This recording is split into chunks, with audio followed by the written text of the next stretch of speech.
Good morning friends, कैसे हैं आप लोग। मुझे आशा है कि आप ठीक ही होंगे। तो दोस्तों, आज अमर उजाला में हमारे अमित भड़ाना सर का इंटरव्यू आया है। तो मैंने सोचा वह इंटरव्यू बड़ा ही खूबसूरत और प्यारा सा है, मोटिवेशन इंटरव्यू है अमित सर का। तो शायद मैंने सोचा कि मेरे जो व्यूअर्स हैं, मेरे जो सब्सक्राइबर हैं, वो भी इस इंटरव्यू अमित भड़ाना की जो विचार हैं, जो उनकी बातें हैं अमर उजाला के साथ जो उन्होंने शेयर किया है, हमारे दोस्त भी उसको देखें और समझें और अपने जीवन को जो है अच्छे से सक्सेस बनाएं। तो मैंने सोचा कुछ बातें शेयर करूं। तो भड़ाना साहब की जो इंटरव्यू है तो उसको शुरू करते हैं और आप लोग भी इंजॉय करिएगा। कि भड़ाना साहब कहते हैं कि वैकल्पिक रास्ते आपकी प्रतीक्षा करते हैं। यानी कि वैकल्पिक का मतलब ये है कि आपने मान लो कोई जीवन में एक लक्ष्य बनाया है, तो इसका मतलब यही नहीं है कि मान लो जीवन में आप एक, जैसे अमित भड़ाना सर का ही ले लो, उन्होंने लाइफ में एलएलबी किया था और फिर वो आज एक प्रख्यात यूट्यूबर बने हैं और उनके वर्तमान में 24 मिलियन से भी ऊपर सब्सक्राइबर हैं। तो वो ये कहते हैं कि उन्होंने एलएलबी यानी वकालत को अपना जो है प्रोफेशन माना था, लेकिन फिर उसमें उनका जो मन नहीं लगा और उन्होंने यूट्यूब को ही अपना जो है प्रोफेशन मान लिया और उसमें आगे बढ़े और आज आप सभी के सामने हैं, सभी के दिलों में जो हैं वो बसते हैं। उसी को ध्यान में रखते हुए भड़ाना साहब ने अपनी सफलता को कि वैकल्पिक रास्ते हमेशा आपकी प्रतीक्षा करते हैं। यानी कि जीवन में अगर आपने कोई लक्ष्य सुना है तो ऐसे वैकल्पिक रास्ते का मतलब ये नहीं है कि आप अपना जो है लक्ष्य निर्धारित ना करें या जीवन में अपना कोई लक्ष्य ना बनाएं, क्योंकि बगैर लक्ष्य के अगर आप कोई पढ़ाई भी कर रहे हैं ना, वो यार बोर होने लगते हैं, आप उससे आपका मन नहीं लगता। जब आपको एक लक्ष्य का पता हो, आपके अपने रास्ते का पता हो, तो आप उस रास्ते पर बराबर चलते जाते हैं। और इसके लिए मुझे लगता है कि आपके जो भी सीनियर्स हैं, आपके भाई हैं, आपके माता पिता हैं, आपके दोस्त हैं जो भी अच्छे से एजुकेटेड हैं, उनसे आप सलाह ले सकते हैं, वो आपको अच्छे से बताएंगे। तो ज़्यादा ना बातें करते हुए दोस्तों, आइए सीधे भड़ाना साहब के इंटरव्यू की ओर चलते हैं।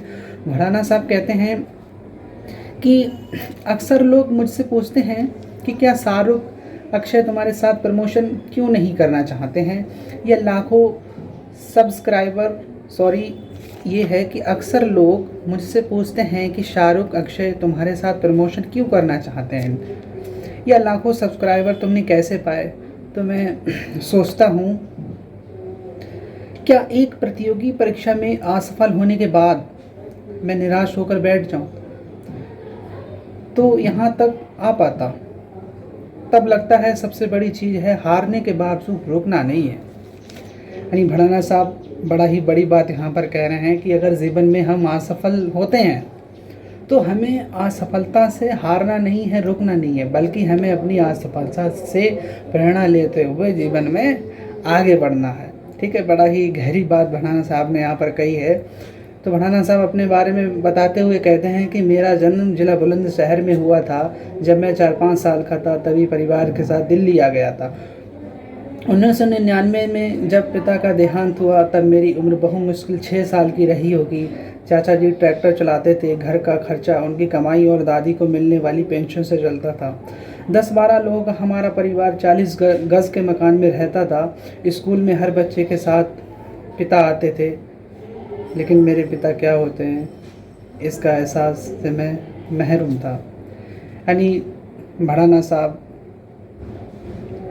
अपने पिता को याद करते हुए, मतलब अपने जो एक दर्द है, कहते नहीं है कि माँ बाप दोनों में से कोई एक अगर गुजर जाए ना तो इस बात का दर्द एक औलाद ही जान सकती है। भड़ाना साहब ने ये बात अपनी वीडियोस में भी कही है और आज भड़ाना साहब फिर अपने जो उनके पिता हैं वो दुनिया में नहीं हैं, उनको याद करते हुए आज भी बहुत मिस करते हैं अपने पिता को। हर कोई करता है, अपने माँ बाप को कौन नहीं मिस करता है कि वो हमेशा हमारे साथ रहें। तो बड़ा ही मिस कर रहे हैं और कह रहे हैं कि मैंने मतलब पिता क्या होता है, बाप क्या होता है, ये सही से जाना भी नहीं। और तब जो है वो मुझे इस दुनिया से मतलब छोड़ के मतलब चले गए थे।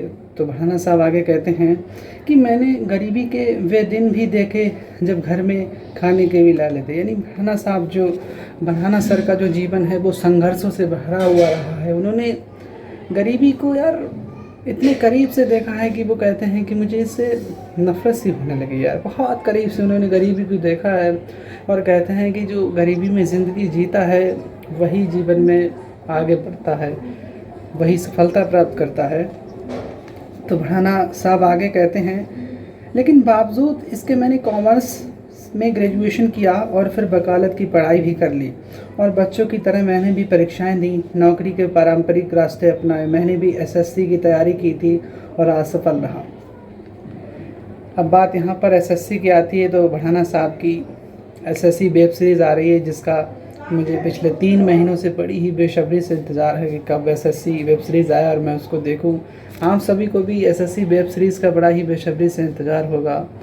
तो भड़ाना साहब ने अपने जीवन से प्रेरणा लेते हुए हम सभी के लिए एक बहुत दमदार वेब सीरीज़ ला रहे हैं, तो उसका बड़ा इंतज़ार है। और आगे कहते हैं, सर लेकिन पाया कि असफलता से बड़ी प्रेरणा कोई नहीं होती।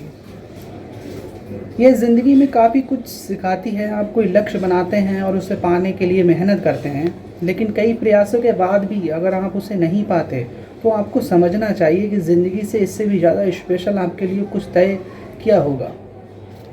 यानी कि आप किसी में असफल होते हैं तो आपको निराश नहीं होना है। आपको ये सोचना है कि आप अन्य किस फील्ड में बेहतर कर सकते हैं।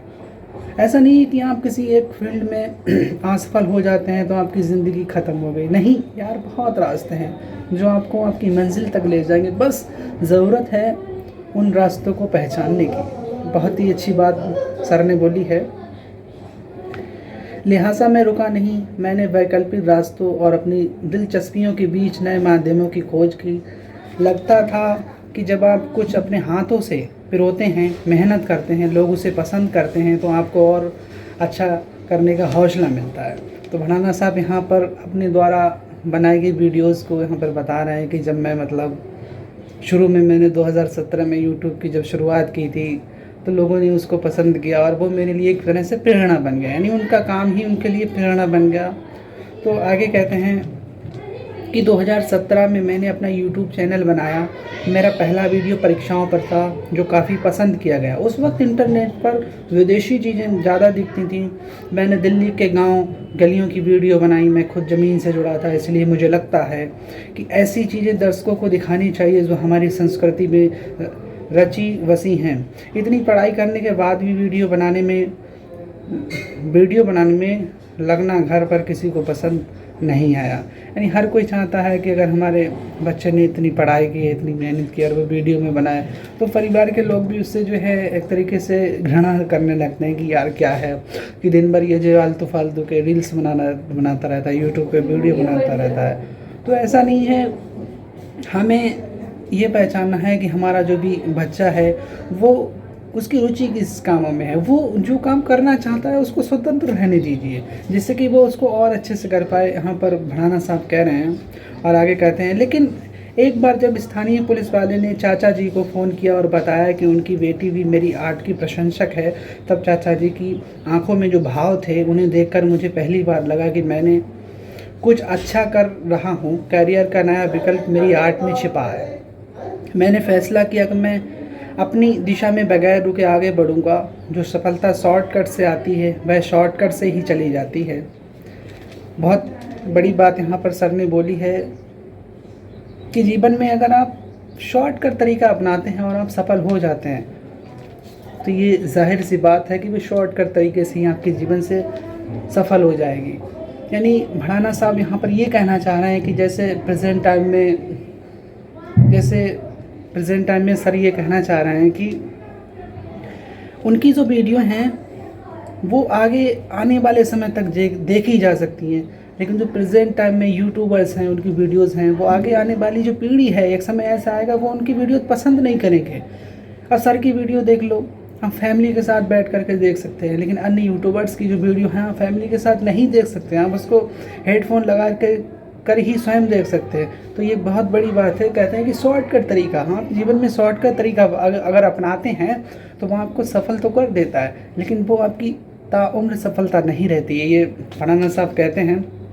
और आगे सर कहते हैं कि एक दिन ख़राब होने का मतलब यह नहीं है कि ज़िंदगी ख़राब, पढ़ाई करना वाव हो सकता है, इसको खुद को झोंकना पड़ता है, लेकिन असल मज़ा उसके बाद ही आता है। सम्मान तो परिणाम से ही मिलता है।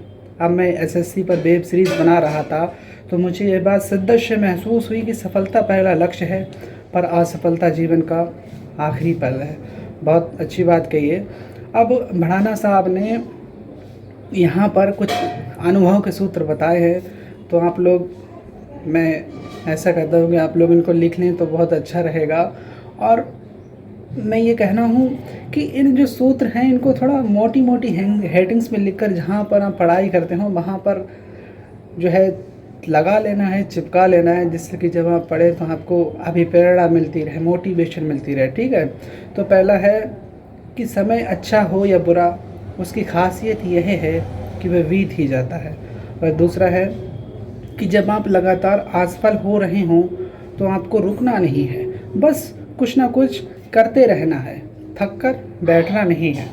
अगला है आगे बढ़ते रहना है, रुकना मना है, या तो कुछ कर जाएंगे या फिर घर जाएंगे। क्या बात है।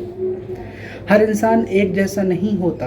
हो सकता है कि जिस चीज़ में किसी एक को एक बार में सफलता मिल रही है मुझे 5 बार में मिले, या असफलता किसी वैकल्पिक करियर में आपका इंतज़ार कर रही हो। है ना, बहुत अच्छी बात कही है। और आगे सर कहते हैं कि जीवन को व्यस्त रखिए और लाइफ को मस्त रखिए। यानी आप अपने आप को जितना व्यस्त रखेंगे आप उतने ही खुश रहेंगे। तो खुद को किसी न किसी काम में व्यस्त रखिएगा। तो मुझे पूर्ण विश्वास है कि आज इस सर का वीडियो आपकी ज़िंदगी में ज़रूर परिवर्तन लाएगा। हालांकि बहुत अच्छा ये मोटिवेशन था। मेरा कहना ये है कि हमें ज़्यादा मोटिवेट भी नहीं होना है।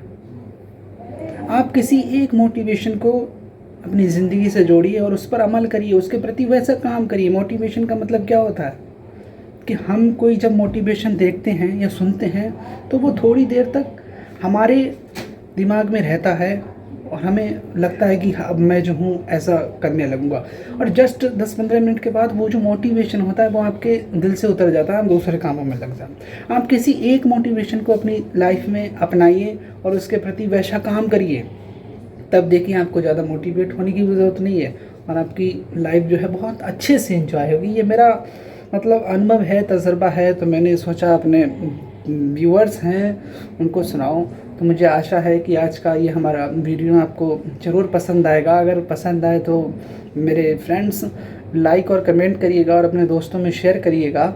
बहुत बहुत शुक्रिया, बहुत बहुत शुक्रिया।